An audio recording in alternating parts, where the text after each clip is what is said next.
बजने वाले हैं, अपने अपने घरों की तरफ बढ़ते रहें। हेलो जी राणा साहब। बोला 7 बजने वाले हैं, सब लोग घर गए या नहीं? जी जी राणा साहब, लगभग सब चले ही गए। लगभग? तू जानता है ना 7 बजे के बाद क्या होता है? फौरन घर भेज सबको। जी जी। खांडवा गांव में 7 बजने को थे और हर शाम की तरह आज भी चारों ओर घंटे की आवाज गूंज रही थी। 7 बजने वाले हैं, अपने अपने घरों की तरफ बढ़ते रहें। 7। जी जी राणा साहब, लगभग सब चले ही गए। लगभग? तू जानता है ना 7 बजे के बाद क्या होता है? फौरन घर भेज सबको। जी जी, आप चिंता मत कीजिए, 7 बजने से पहले मैं सभी को घर भेज दूंगा। ठीक है, तू भी जल्द घर चले जा। जी राणा साहब, कल मिलते हैं। देव। हाँ पापा। 7 बजने वाले हैं, जाओ जाके सारे खिड़की दरवाजे बंद कर दो।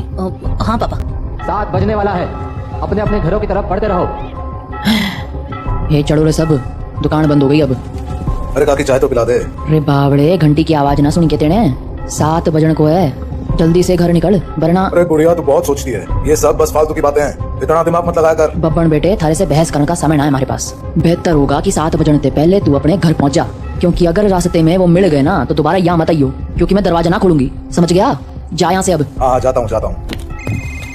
हाँ बोलो राणा साहब। बाकी सब लोग घर चले गए ना? हाँ सब चले गए। ठीक है, आप भी आज से खिड़की दरवाजे बंद कर लेना। रोज फोन करके यही बोले है तुम। अरे 7 महीनों से गाँव में कुछ ना हुआ तो अब क्या हो जाएगा? 7 महीने पहले जो हुआ था वो दोबारा भी हो सकता है, इसलिए सावधानी जरूरी है। पापा। हाँ? सारे खिड़की दरवाजे लगा दिए। और पर्दे लगाए? पर्दे क्यों? खिड़कियाँ लगा तो दी हैं, और वैसे भी वो लोग तो तभी अंदर आ सकते हैं ना जब उन्हें अंदर बुलाया जाए, तो फिर। देव, होश में हो? ये क्या बोल रहे हो? अरे हम पर्दे उनसे छिपने के लिए थोड़ी लगाते हैं, बल्कि इसलिए लगाते हैं ताकि हम उन्हें ना देख सके, उनसे बात ना कर सके और उनके बहकावे में ना आ सके। ऐसी गलती बहुत से लोगों ने की थी, उनके साथ क्या हुआ ये पूरा गांव जानता है, इसीलिए अच्छा होगा कि हम वो गलतियां ना दोहराएं। पापा, क्या मम्मी के साथ भी ऐसा ही कुछ हुआ था? क्या वो भी? 7 बज गए, जाओ जल्दी से जाके पर्दे लगा दो, वो लोग अब आते ही होंगे। हाँ। तो राणा साहब की बात मानकर देव खिड़कियों पर पर्दे लगाने के लिए चला गया, पर अभी वो पर्दे लगा ही रहा था कि उसने ऐसा कुछ देखा जिससे उसके होश उड़ गए। देव बेटा। मम्मी, आप? हाँ बेटा, मैं ही हूँ। पर आप यहाँ कैसे? तुमसे मिलने आई हूँ बेटा। हाँ, पर आप तो मर गए थे ना? नहीं तो देखो मुझे, मैं तो जिंदा हूँ। लेकिन पापा ने तो बोला आप मर चुके हो। फिर? तुम्हारे पापा झूठ बोल रहे हैं बेटा। मतलब आप मरे नहीं हो? नहीं, मैं तो बस रास्ता भटक गई थी, आज बहुत मुश्किल से तुम्हारे पास आ पाई हूँ, बस तुमसे मिलने। हाँ सच्ची? हाँ बेटा हाँ। अब चलो मुझे अंदर आने दो, 7 बज गए हैं, वो लोग आते ही होंगे। हाँ मैं पापा को बोलता हूँ। नहीं नहीं, पापा को क्यों बुला रहे हो? वो मुझे देख तो पाएंगे नहीं, और जब तक मैं उन्हें समझाऊंगी तब तक तो बहुत देर हो जाएगी, इसलिए तुम ही जल्दी से दरवाजा खोल दो, जाओ।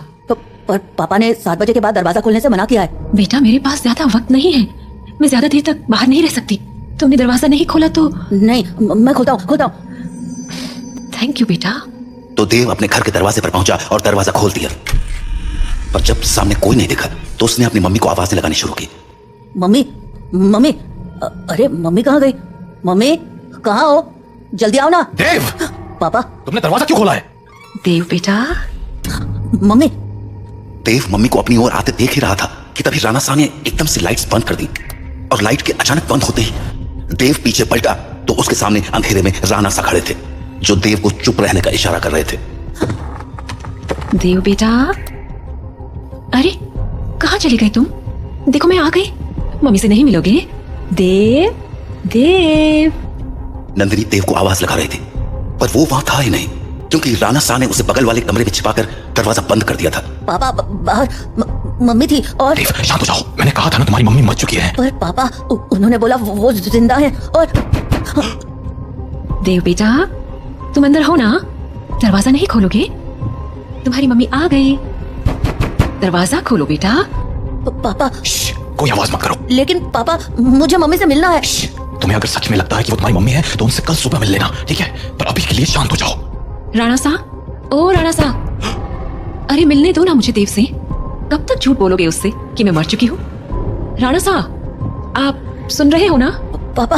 बेटा बिल्कुल भी ध्यान मत दो और आंख बंद करके सो जाओ। पर पापा मम्मी ये क्या बोल रही है? शांत रहो देव, कल सुबह मैं तुम्हें सब समझा दूंगा, पर अभी के लिए चुपचाप आंखें बंद करो और सो जाओ। तो देव अपने पापा के कंधे पर सर रखकर सो गया, और जब सुबह हुई तो राणा साहब देव को आवाज लगाते हुए बोले, देव उठ जाओ, सुबह हो गई है। हाँ सुबह हो गई तो मम्मी से मिल सकते हैं ना आप? आओ मेरे साथ, तुम्हें तुम्हारी मम्मी से मिलाता हूँ। लेकिन जैसे ही दोनों कमरे के बाहर आए वहां कोई नहीं था। हाँ, मम्मी कहाँ गई? मैंने कहा था ना कि वो तुम्हारी मम्मी नहीं थी। पापा, वो मम्मी जैसे ही बात कर रही थी। बेटा मैंने समझाया था ना तुम्हें, पर्दे लगाने के पीछे की सबसे बड़ी वजह यही है कि हम उन्हें देख ना पाए, उनकी बातों में ना आ पाए। जैसे कल तुम आ गए। पर वो बोल रही थी कि वो मरी नहीं है, जिंदा है। अगर वो मर गई है तो यहाँ कैसे आ गई? एक काम करो, मेरे साथ आओ। हाँ, कहाँ पापा? बस चलो मेरे साथ, तुम्हें कुछ दिखाना है। तो उसके बाद वो दोनों गांव के लगभग बाहर चले आए और वहां पहुंचते ही देव बोला, पापा, हम लोग यहाँ क्यों चले आए? बताता हूँ, पर पहले आसपास देखकर ये बताओ कि यहाँ क्या दिख रहा है तुम्हें।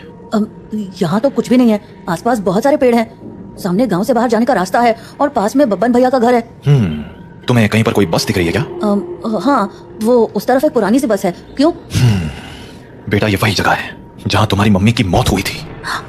हाँ, उस दिन हमें शहर से लौटने में देरी हो गई थी और गांव पहुंचते पहुंचते सुबह के 4 बज गए। सूरज निकलने में थोड़ा वक्त था तो गांव के सभी घरों की खिड़की दरवाजे बंद ही थे, इसीलिए सुबह होने तक हमारे पास झाड़ियों में छिपे रहने के अलावा कोई चारा नहीं था। हम लोग एक झाड़ के पीछे छिपे ही थे कि मैंने तुम्हारी मम्मी की एक आवाज सुनी। नंदिनी, क्या हुआ? राणा साहब, उन्होंने हमें देख लिया है, हमें कहीं और जाना पड़ेगा। हाँ, पर कहाँ? आसपास कोई घर है? घर तो है, पर मुझे नहीं लगता कि अभी कोई दरवाजा खुलेगा। तो अब क्या करें? वहाँ एक पुरानी सी बस है, हम उसमें जाकर छिप सकते हैं। हाँ ठीक है, चलो। तो हम दोनों फटाफट उस बस के पास पहुंच गए। पर फिर क्या हुआ? मैं तो बस के अंदर चला गया, पर तुम्हारी मम्मी मेरे पीछे नहीं आ पाई क्योंकि वो बाहर